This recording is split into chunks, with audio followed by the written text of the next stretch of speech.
So this is my friend Donna's jam recipe. She does make this over the fire. We are making it over the stove.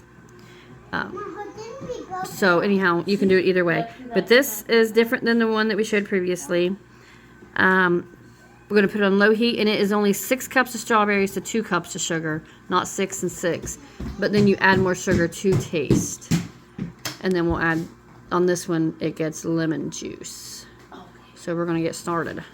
Okay, these are our berries. They are cut small. It is all 6 cups in here at one time. Washed, cut, you know, all that good fancy stuff that you got to do. 2 cups of sugar will go in it. Cooking it on low. No set time. She says that you'll see when it goes soft. Oh, I guess I can take this out until we get ready for the ladling part.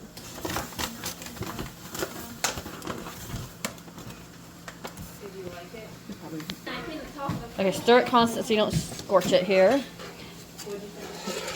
And it will juice up pretty quick, so you don't really need the... Oh, I see it juicing already. Well, that's pretty fast. This at least looks a little bit healthier without all that sugar, but the other's good. Which I've had Donna's before too, and it's real good.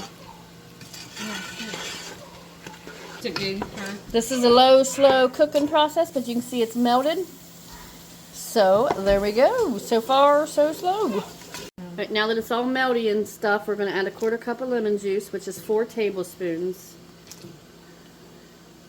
And then that is all this recipe takes. And after this, it'll cook until we get the soft set to it. So we don't have a time frame for that.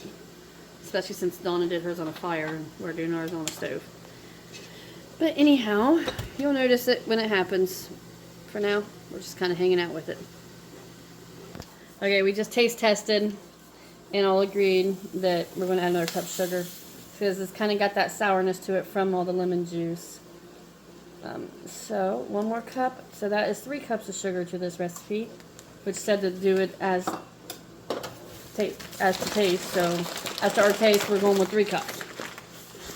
Yeah, but then he could have drawn all his friends to watch it. Okay, there we go. You can definitely feel how it's thicker. It's so hot.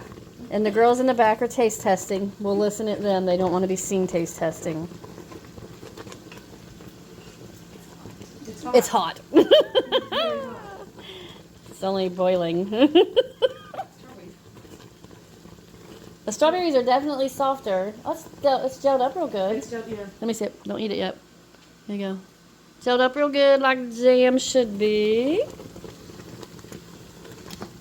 Now, again, mind you, I like it. I don't know. It's up to you. this is less sugar than the first recipe we did. And add lemon juice. Jamie, try it.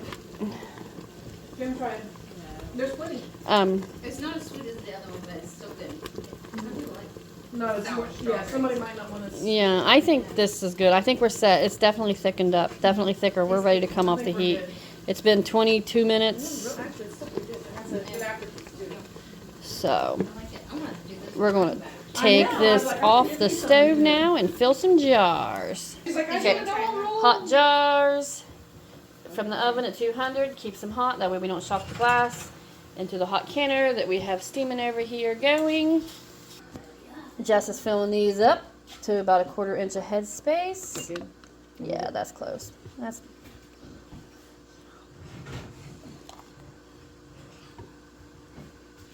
I definitely don't think this batch is going to make us as much. No, because Think that's good then?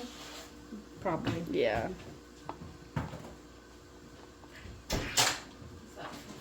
No, no. Oh. You're fine. You're fine. Once you Okay. pop it out of there. There you go. Oh, that's Right good. now, you got to wipe the rims. Like we always stress, wipe them, wipe them, wipe them. That way there ain't no debris or nothing sticky and it don't interrupt with your seal. So, and if it's a sticky substance, I recommend you wetting something. Wetting a rag or something doing it with. And then you put your flat and your band on there. According to the jar size. So these are regular mouth. They get a regular mouth flat. Or lid. If they were wide mouth, that's what you use. Make sure you get the right size to the jar. Anyhow, get them on, finger tight just right. They'll go straight down into the canner, and these will get water bathed for 10 minutes. No. Jesse's putting the pan in my face. That's funny. We're a good team up in here. As you can see, we're filling the canner. We're going to drop that down in there now. And then this recipe calls for 10 minutes. Again, not really sure why. I think it's just based on the person who does it. So we're set timer for 10 minutes. And when that's done, we'll take them out. And this jelly is done also. 10 minutes is up. So we're removing them from the canner with the lifter there. She'll dump off the little bit of water there. And we'll place them on the towel. When she's placing these jars, we'll leave space in between them. That way it allows for even airflow and stuff so that they will cool evenly, and then we will definitely get a sill. As you can see, we are messy workers. There's some rings from where we filled strawberries and set the thingy down, but there you go. That is the end of strawberry jam. So start hearing some pings and we are done.